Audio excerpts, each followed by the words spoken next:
we're doing a little bit different too, adding a little bit different aspect. And this is just, we're not sponsored by anybody. This is just doing it for fun. So maybe you can see our confidence levels in these games, kind of in a quote unquote monetary value, because we are betting. I would say we're not actually betting money, but it's like if we had this amount of money weekly, this is where how we would distribute it throughout the games. So basically, John and I will each get $1,600. And for those not watching on YouTube, once again, air quotes, we're not betting actual money. We're not psychos. If you do, though, congrats. Nonetheless, so 1,600, obviously, typically it's going to be 16 games. Sometimes it'll be bye weeks, but 1,600 is the standard.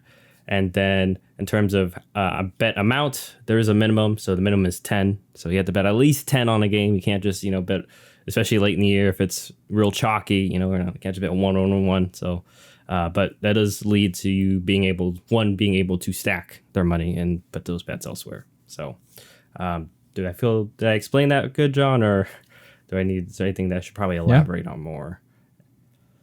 I thought that was good. And I've done this before, and if we do run into any issues, like I will definitely flesh them out. But like I said, I've done this before with my stepfather. It worked relatively well. I believe he beat me that year. But nonetheless, and I did get the idea from an old podcast I used to listen to on Bleacher Report, Simpson Lefko. They used to do it all the time. So I like it because you just get, we always say, you're not really sure. Like now you can see kind of how confident we are in this game, as opposed to in some games how truly of a coin flip we feel. So nonetheless, I already mentioned it. Let's go to the Thursday night game, opening game. It's at Kansas City, raising the banner. And the Chiefs, they are favored by 6.5, hosting the Detroit Lions. Many people feel that the Lions are on the up this year. No Chris Jones, it's looking like. I know, once again, as we're recording, September 1st, looks like he will be committing to his holdout. So that's important to note. But nonetheless, John, how are you feeling about the Chiefs against the Lions? We were talking about this before we started recording, man, but week one is just so difficult to judge. So some of these games I'm getting a little spicy maybe. With this game with the Chiefs, I'm not getting cute. I'm taking the Chiefs. I don't care if they're the favorite. I mean, they're at home. It's the opener. They're the reigning champs.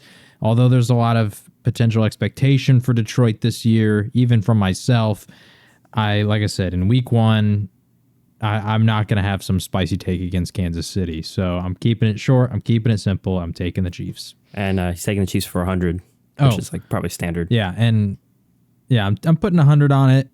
I don't know. With just overall, I think I might try to go more all in on some games in the future, but this week I went a little more conservative in terms of my overall numbers. So almost all of them hover between between 50 and like 150, and then I have like 3 standout games. But even then, I didn't go like too crazy on anything. But yeah, so just standard 100 on the Chiefs. Yeah, you'll see from mine. Kind of followed a bit. I only kind of put a lot of money on one. The rest I kind of kept it standard like you, or a little bit lesser than, obviously. So, but I am going for Kansas City also. I'm going only for 50.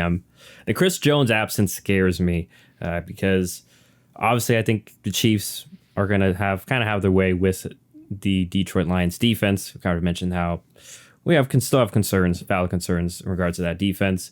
But on the flip side, we know that offensive line of Detroit's is pretty good, and their offense is creative and warm weather. So I'm not too worried about Goff versus the elements, which can be a concern, and especially I just get concerned that Detroit's going to slow the game down a little bit and be able and have success in the run game because there is no Chris Jones. And, now you're relying on, can George Karlaftis, one of these other guys like Karlaftis is, or one of these guys are less proven to kind of be the cog in that front seven. And does concern me. Like I said, it feels like if anything, it's probably be like a 2-score game too. And who knows, like Detroit maybe keeps it close. So 6.5, a little bit of a lot, but like you said, I'm not messing around, but I'm not going to get too cute. Stay with Kansas City. Got to see Detroit to believe it in terms of beating a team of this caliber, of course. So both on the same page there, not bet-wise, but about the same pick-wise nonetheless. So that's who we have for the opening night game.